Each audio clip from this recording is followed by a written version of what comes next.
Have you ever wondered where true wisdom comes from? Is it found in the towering skyscrapers of finance, whispered in Ivy League lecture halls, or etched into the pages of dusty textbooks? We are taught to look up for answers, to seek the advice of those who have already reached the summit. But what if the most profound insights, the kind that can change the course of empires, are hidden in the quietest corners of our world?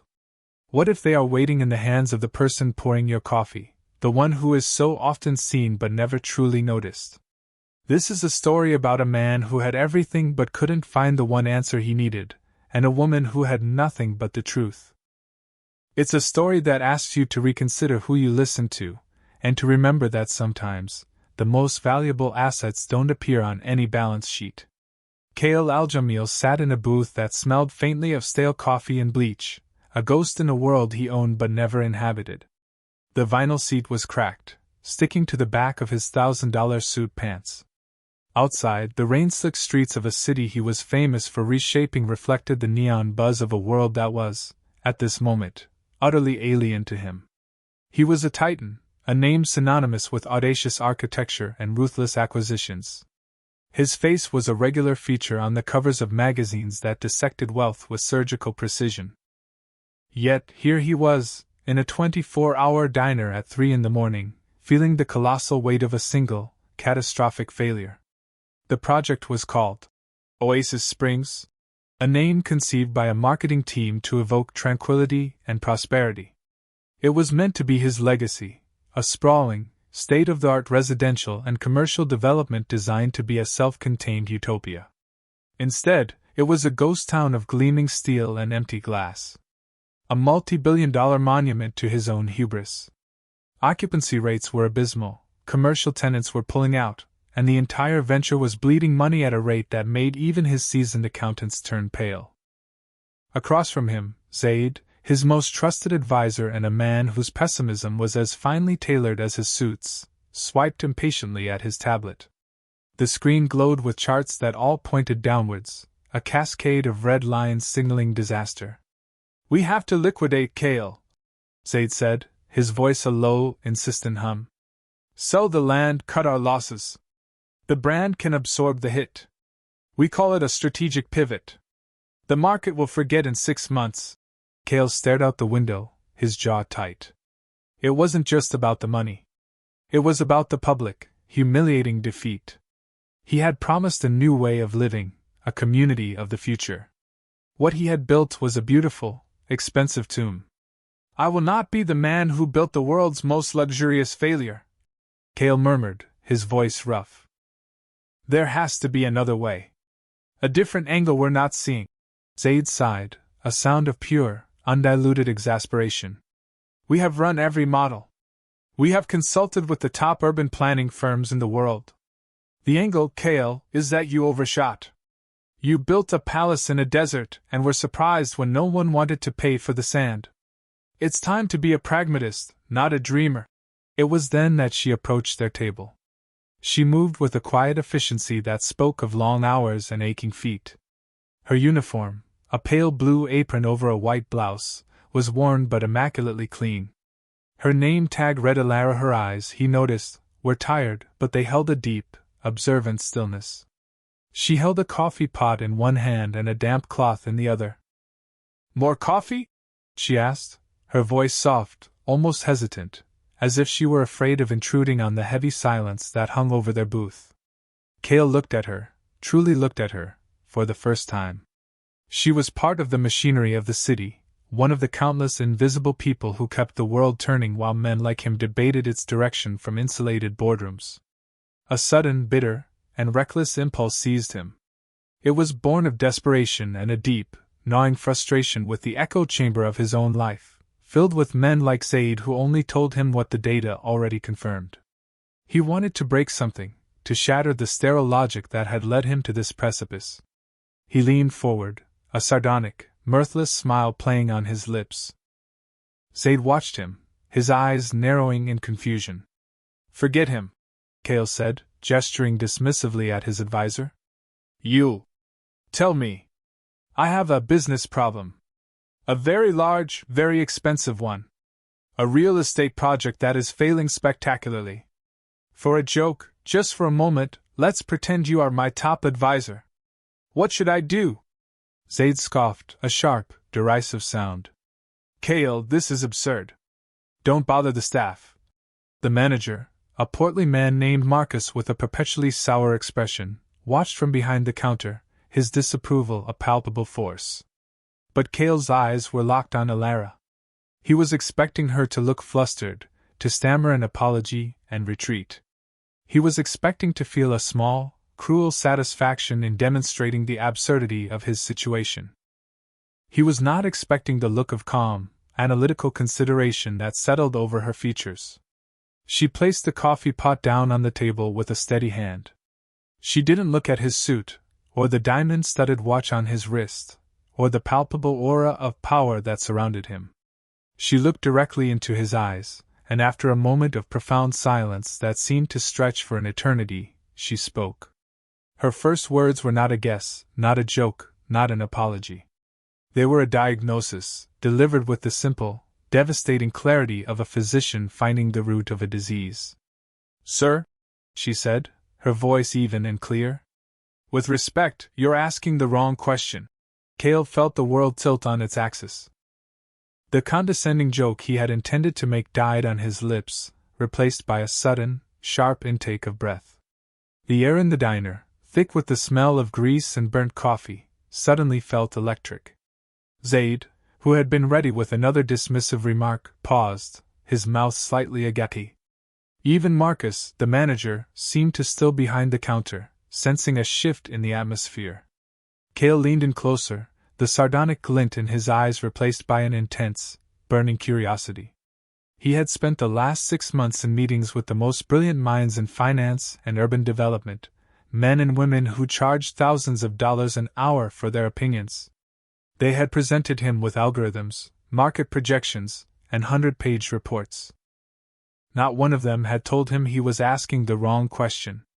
They had all accepted his premise, that this was a financial problem to be solved with financial tools. Explain, Cale commanded, his voice a low, urgent whisper. It was no longer a joke.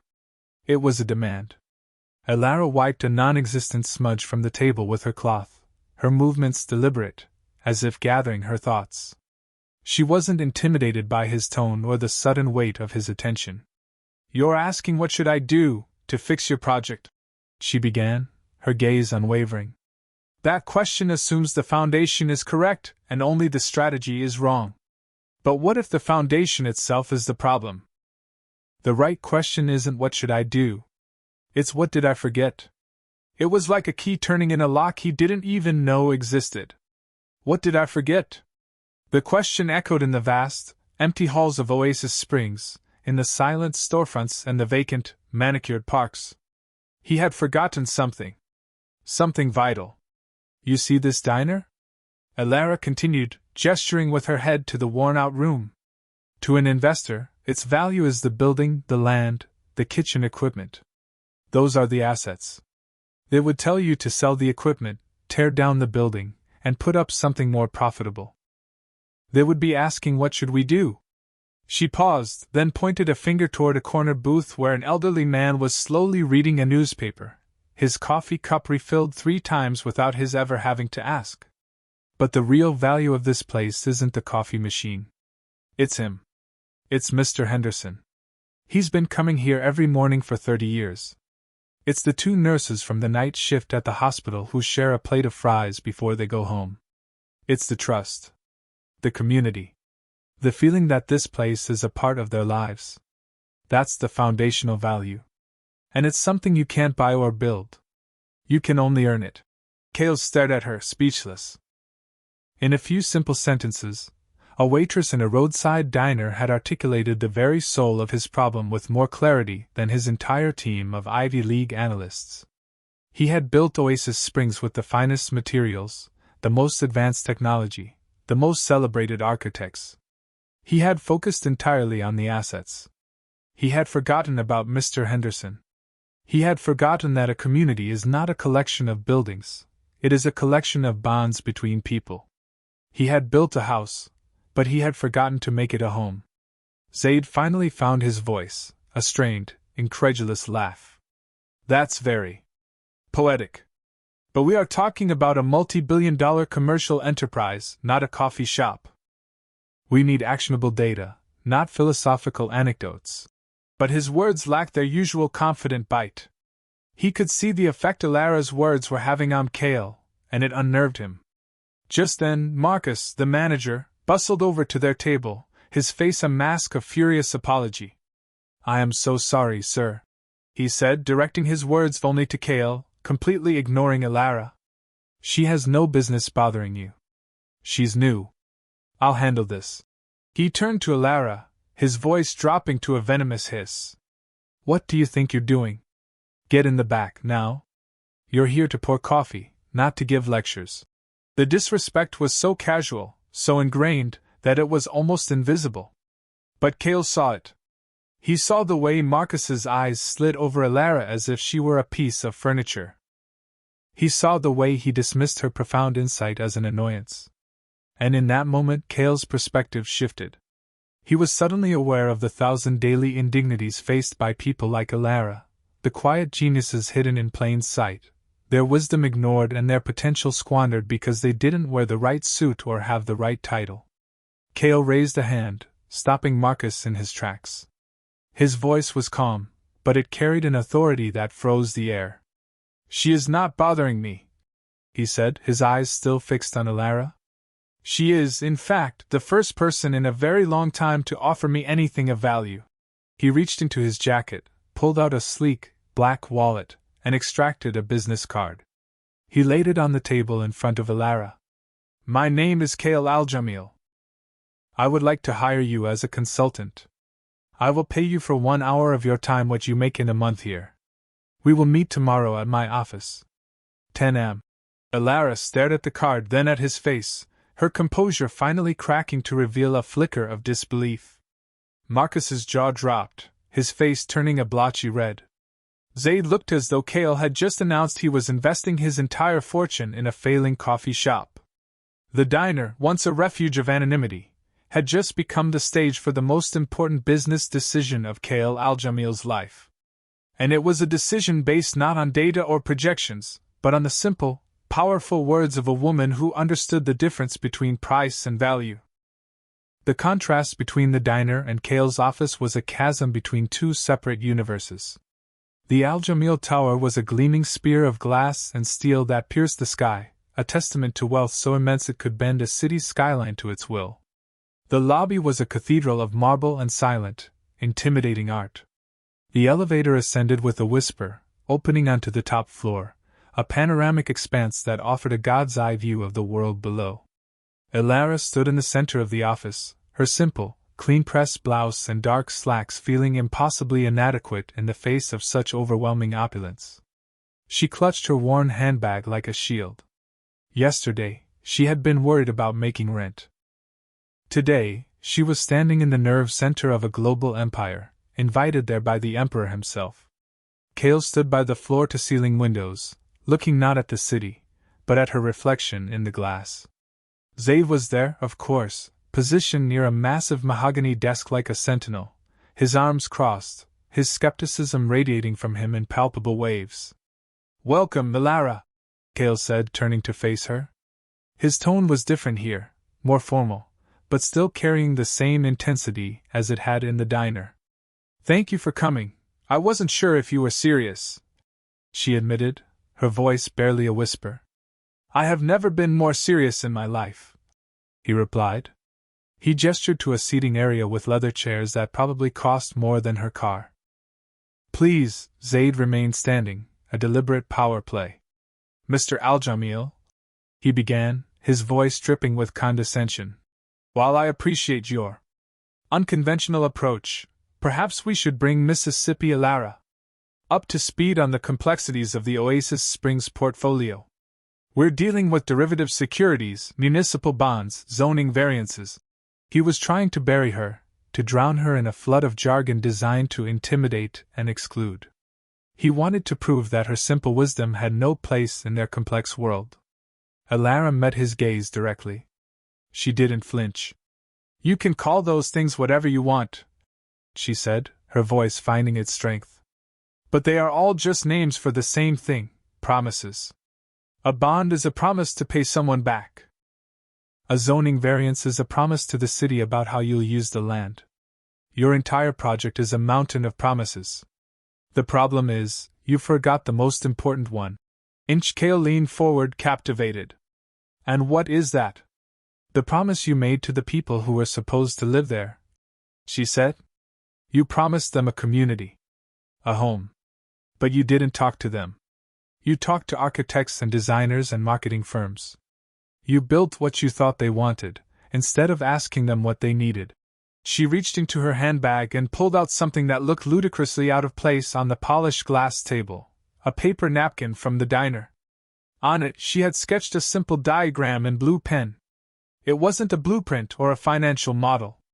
It was a map of human connection. This is Oasis Springs now, she said, pointing to a series of disconnected squares she had drawn. Apartment buildings here.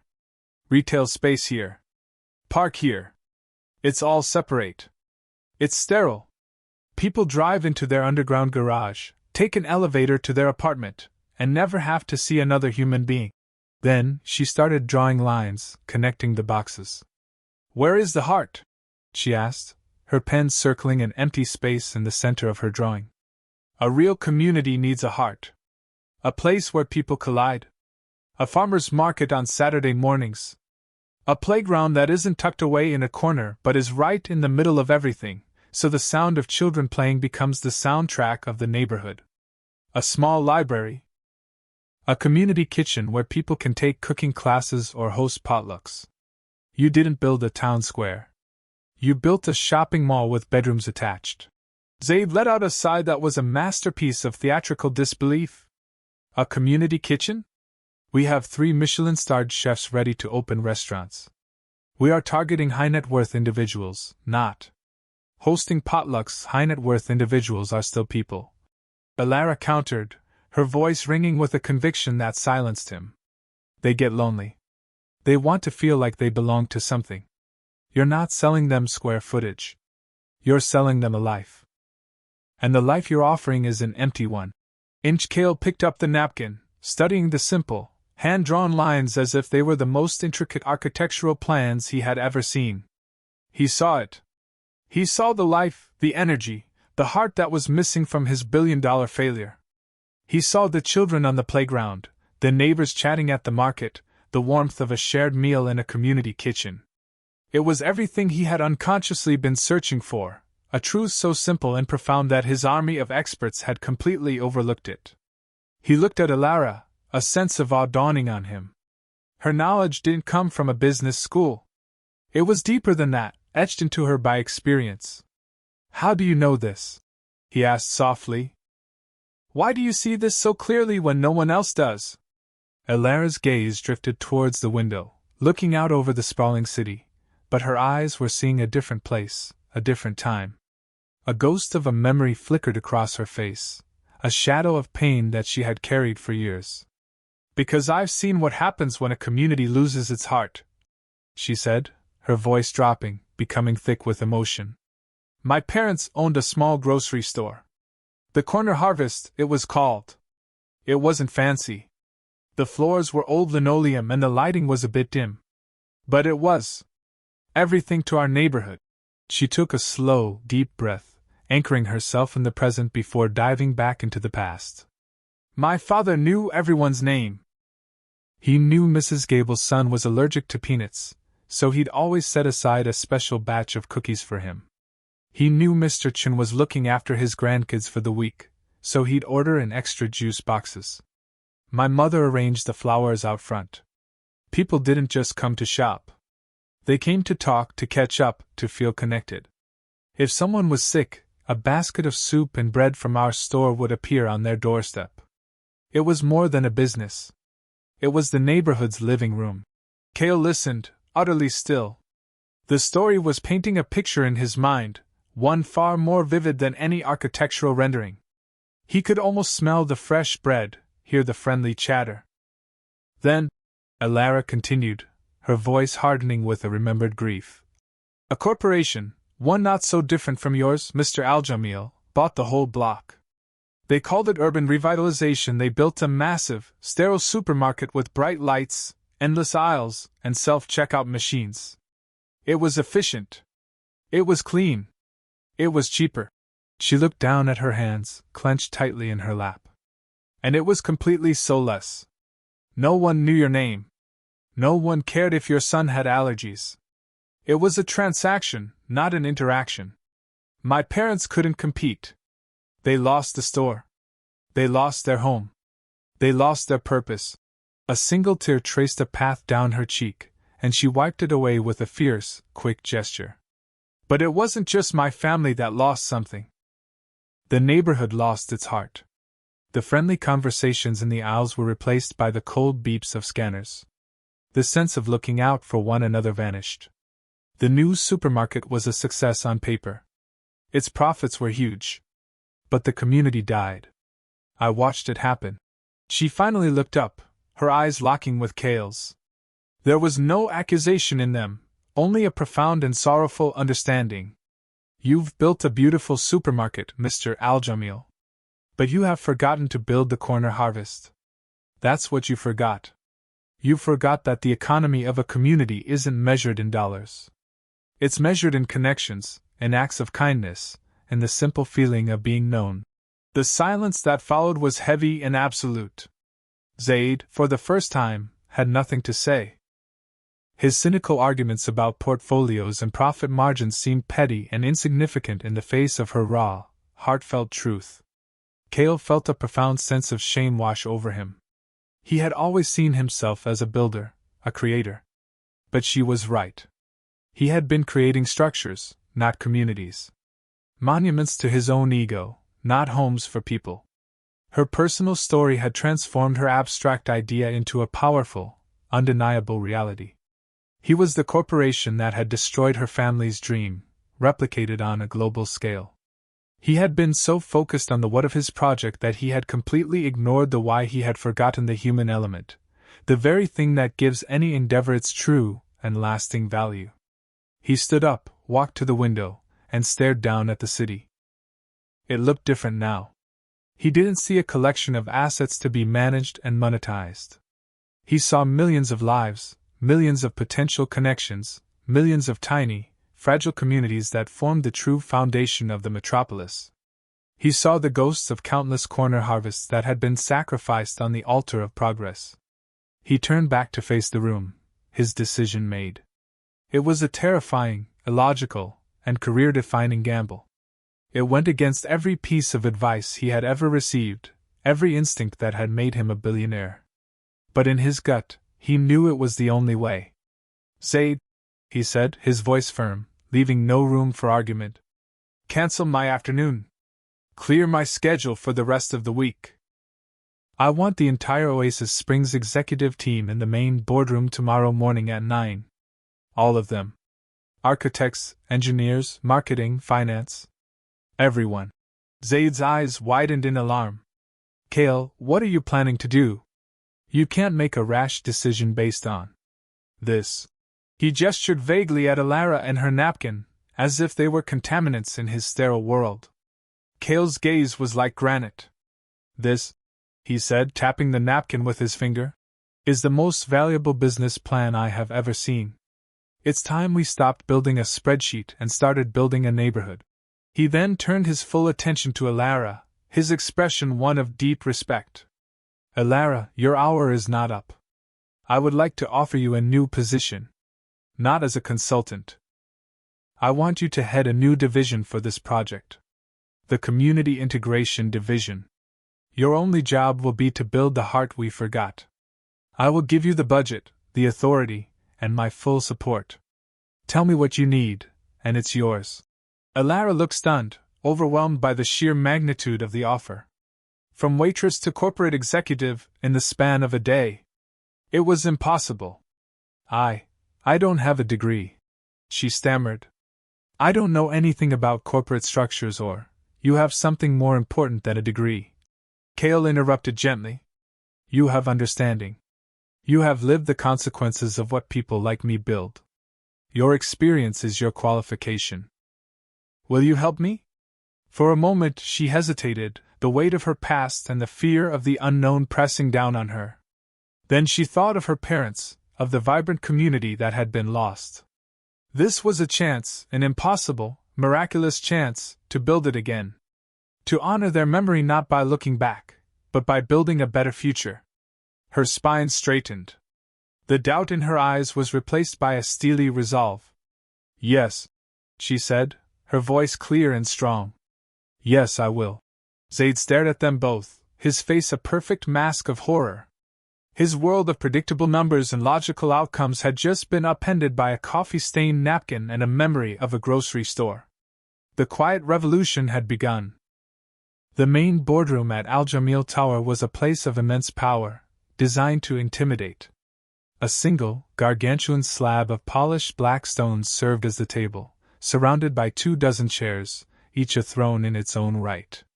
The men and women who filed in the next morning were the best in their fields, masters of their respective universes of finance, architecture, and marketing. They were confident, sharp, and utterly unprepared for the seismic shift that was about to occur. Cale stood at the head of the table, flanked by a visibly agitated Zaid. Alara sat to Cale's right, a small, still point in a room crackling with nervous energy and expensive cologne. The executives eyed her with a mixture of curiosity and disdain.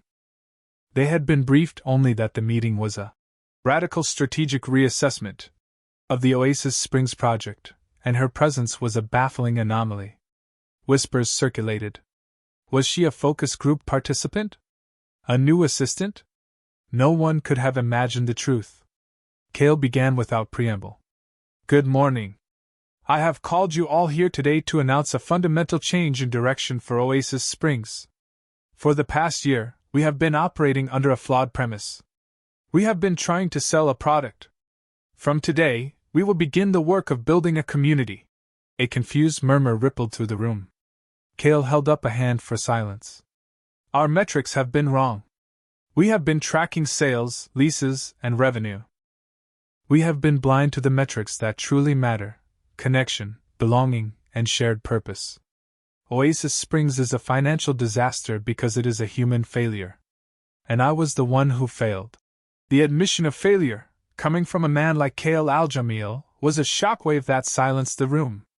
This, he said, his voice ringing with renewed conviction, is Alara. She is not an architect or a financier. She was, until yesterday, a waitress. And she possesses more wisdom about what we are trying to achieve than everyone in this room combined, myself included. He gestured toward Alara. She has identified the core of our problem. We built the body, but we forgot the soul. Effective immediately, Alara will be leading our new community integration initiative.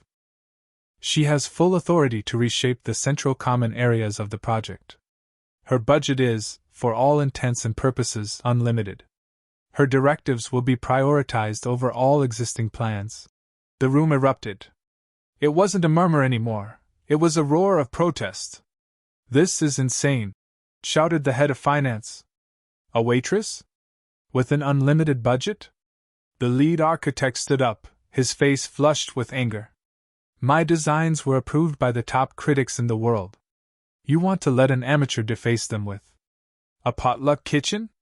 Zaid, seeing his opportunity, stepped forward to lead the mutiny. Cale, with all due respect, you are letting emotion cloud your judgment. The board will never approve this. Our shareholders will revolt. You are risking the entire company on the sentimental whims of a stranger. Cale listened to the storm of opposition, his expression unreadable. He let them vent their disbelief, their anger, their fear of the unknown. When the noise finally subsided, he spoke, his voice dangerously quiet. The board, he said, his eyes sweeping across the room, locking with each executive in turn, answers to me. The shareholders trust me to deliver value, and I have come to a new understanding of what value means. And as for her being a stranger, he turned to Alara. Alara, please share your vision. All eyes turned to her. It was a crucible moment. She was a lone rowboat in a sea of battleships. She took a deep breath, not to calm her nerves, but to draw strength from the memory of her parents' store. She stood up, her small stature somehow commanding the space. She didn't use corporate jargon or try to mimic their language. She spoke from the heart. "I'm not an architect," she began, her voice steady. "I can't tell you about load-bearing walls or structural integrity. But I can tell you about people. I can tell you that a bench is just a piece of wood until two people sit on it and become friends. I can tell you that a path is just concrete until it's worn down by the feet of neighbors walking their dogs together. I can tell you that a kitchen is just appliances until it's filled with the smell of bread baked for a sick friend." She walked over to the large screen at the end of the room, where a glossy, computer-generated render of the pristine, empty Oasis Springs Plaza was displayed. "You have built a perfect space for a photograph," she said, gesturing to the image. "I want to help you build a messy space for a life. We're going to tear up these perfect, manicured lawns and plant a community vegetable garden. We're going to cancel the contract for the designer fountain and build a splash pad for children. We're going to convert the prime retail space in the center, the one you've reserved for a luxury brand, into a free, public tool lending library, a book swap, and a repair cafe." The executives stared at her, aghast. It was heresy. She was proposing to actively demonetize their most valuable real estate. But a few of the younger members of the team were leaning forward, a new light in their eyes. They were beginning to see it. "Your vision was top-down," Elara concluded, turning back to face them. "You decided what a perfect community looked like and expected people to adapt to it. My vision is bottom-up. We will give them the tools and the spaces to build their own community. We will invite them in not as customers, but as co-creators. We will make them feel not just that they live in Oasis Springs, but that Oasis Springs belongs to them." She sat down. The silence this time was different. It was no longer born of shock, but of reluctant contemplation. Her vision was so simple, so human, that it was impossible to refute. Cale sealed the moment. "This is our new direction. You will all give Elara your complete and unconditional support. If you are unable to do that, your resignation will be accepted by the end of the day." He looked directly at Zaid.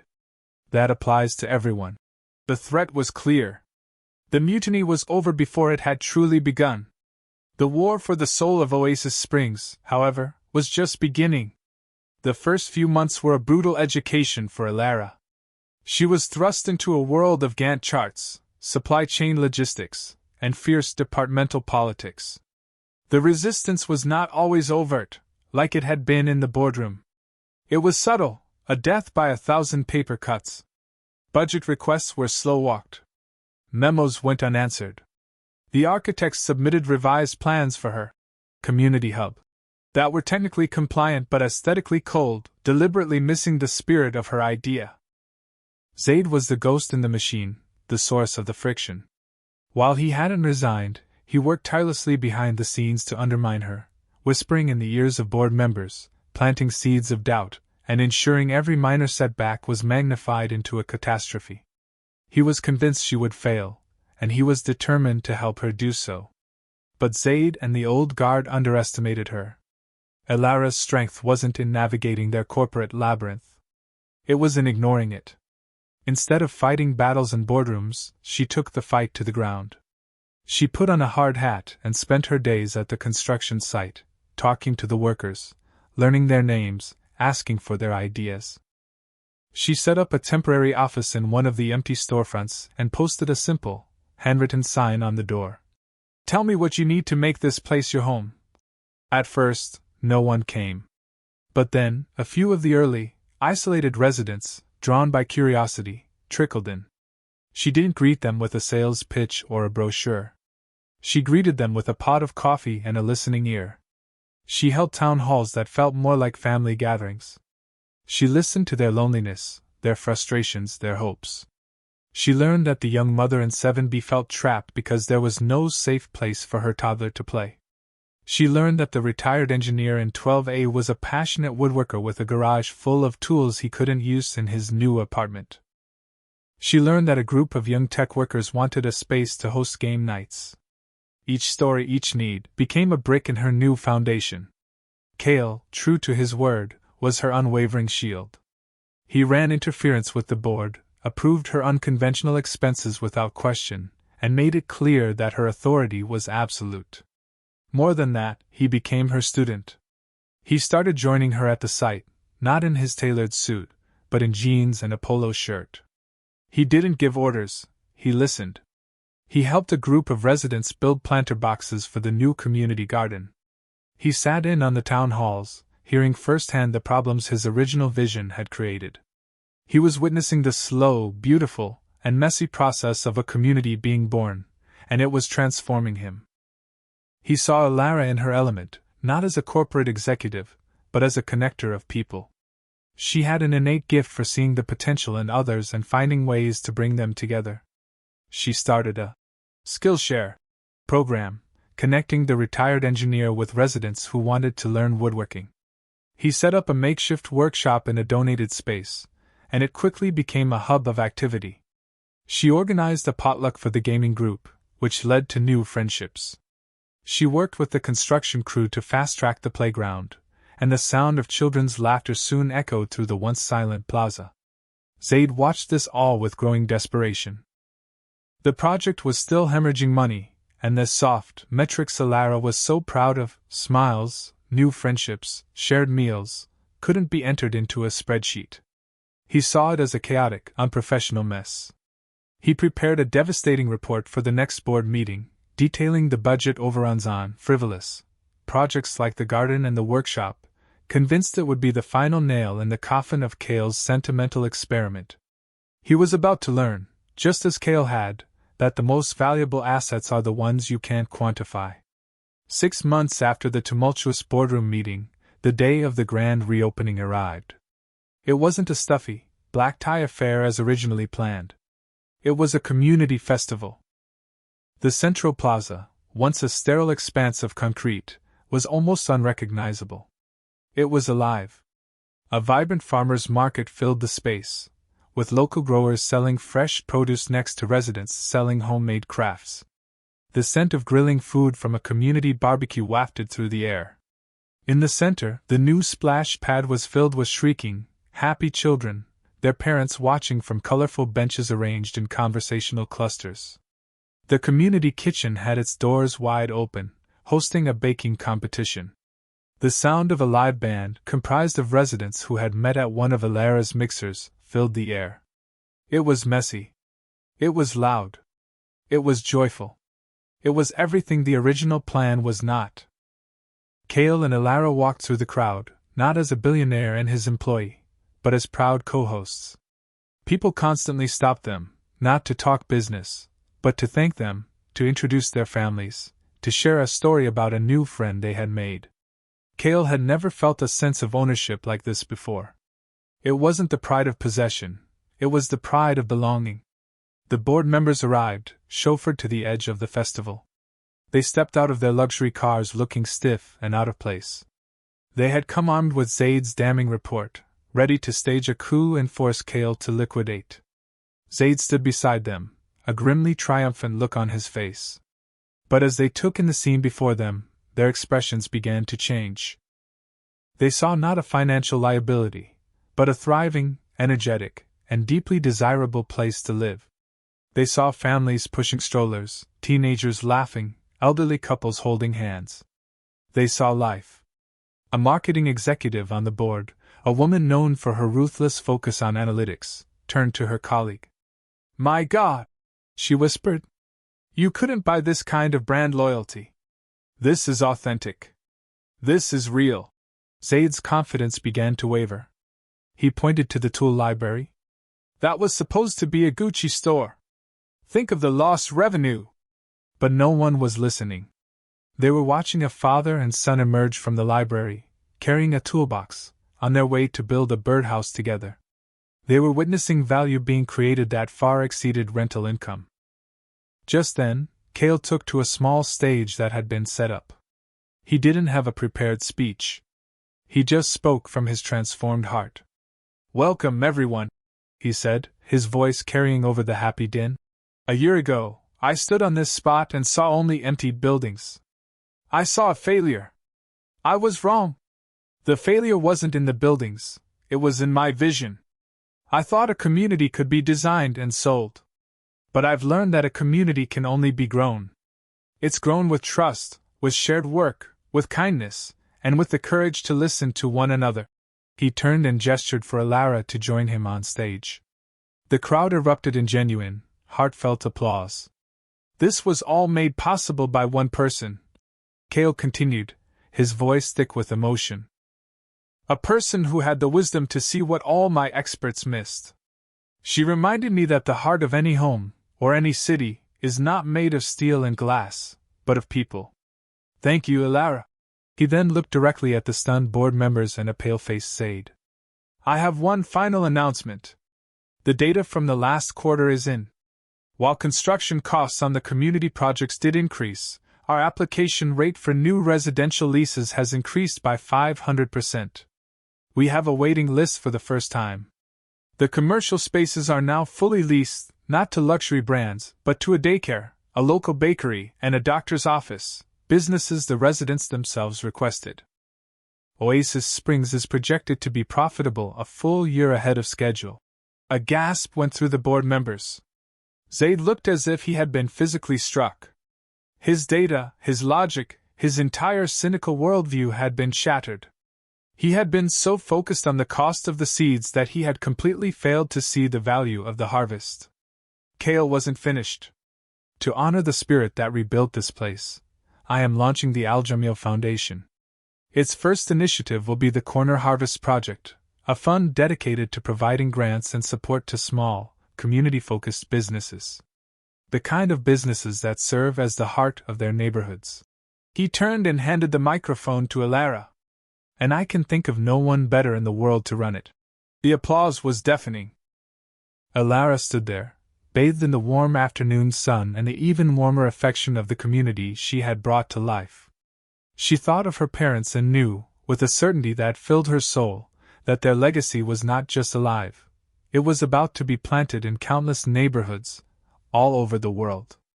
A year later, Alara was no longer serving coffee, and Cale was no longer just building skyscrapers. She was the president of a foundation that was changing lives, and he had become a global advocate for a new kind of people-centric development. They often walked through Oasis Springs together, which was now a model studied by urban planners worldwide.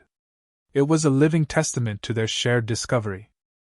On one such walk, they paused by the community garden, watching the same retired engineer who had started the workshop show a young girl how to plant a tomato seed. The man looked up and waved, his face beaming with a sense of purpose. Cale turned to Alara, a look of profound gratitude in his eyes. You didn't just save my project, he said. You saved me from myself. You taught me how to see. Alara simply smiled, her gaze fixed on the small, hopeful act of planting. You were always able to see, she replied. You just needed to learn where to look. So I ask you again, where does true wisdom come from? Perhaps it's not about looking up at the titans of industry, but about looking around. It's in the quiet dedication of the person doing the job no one notices. It's in the lived experience of the people who are most affected by the decisions made in rooms they can never enter. The world is full of hidden gems, brilliant minds and compassionate hearts disguised in ordinary uniforms. The next time you are searching for an answer, maybe the best advice you can get is from the person you least expect. Share this story with someone you believe in, someone whose quiet wisdom deserves to be heard. And the next time someone pours your coffee, take a moment to truly see them. You never know, you might be looking at the architect of a better world.